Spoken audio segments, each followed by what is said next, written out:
Hello વિદ્યાર્થી મિત્રો, ગણિતની અંદર સૌથી મૂંઝવતો બધા જ બાળકોનો એક જબરદસ્ત ક્વેશ્ચન ઈ છે કોઈ પણ સંખ્યાનો વર્ગ કેવી રીતે શોધવો। ધારો કે સંખ્યા મોટી છે તો આપણે કેવી રીતે શોધવો એનો વર્ગ।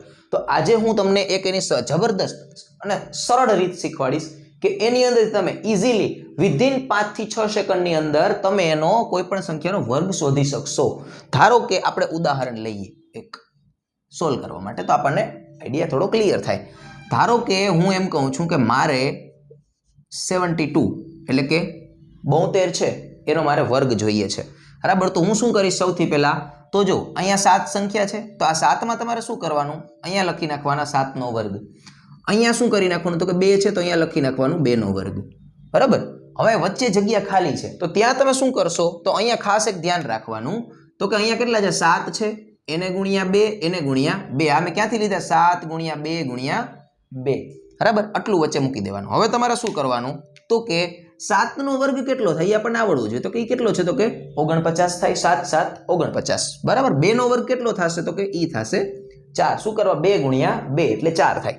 આટલું પહેલા બેઝિક ખબર હોવી જોઈએ। હવે શું કરવાનું વચ્ચે તો જો આની વચ્ચેનો ગુણાકાર અહીંયા લખી નાખવાનો, 7 ગુણ્યા 2 એટલે 14 થાય ને 14 ગુણ્યા 2 એટલે 28 થાય, બરાબર। મૂકી દઉં અહીંયા 28। હવે ખાસ ધ્યાન રાખવાનું, અહીંયા આટલું થઈ ગયા પછી શું કરવું તો કે જે અહીંયા 4 છે એ 4 એમને રાખી દેવાના, એમાં કાંઈ કરવાનું નહીં।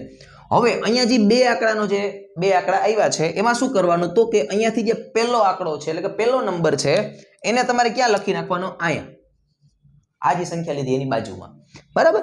હવે શું કરવાનું તો કે આ 2 અને આ 49 આ બંનેનો સરવાળો કરવાનો વચ્ચે, બરાબર। એટલે આનું બેનું શું થશે તો કે પ્લસ થશે એટલે કે સરવાળો થશે।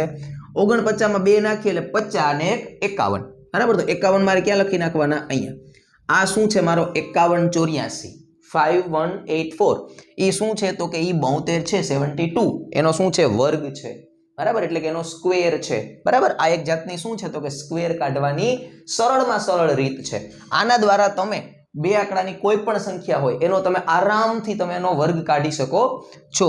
આવા જ બે ઉદાહરણ હું તમને ડિસ્ક્રિપ્શનની અંદર આપું છું સોલ્વ કરવા માટે, જેનો તમારે મને આ જ રીતથી વર્ગ શોધી અને એનો જવાબ મને તમારે કોમેન્ટની અંદર જણાવવાનો છે।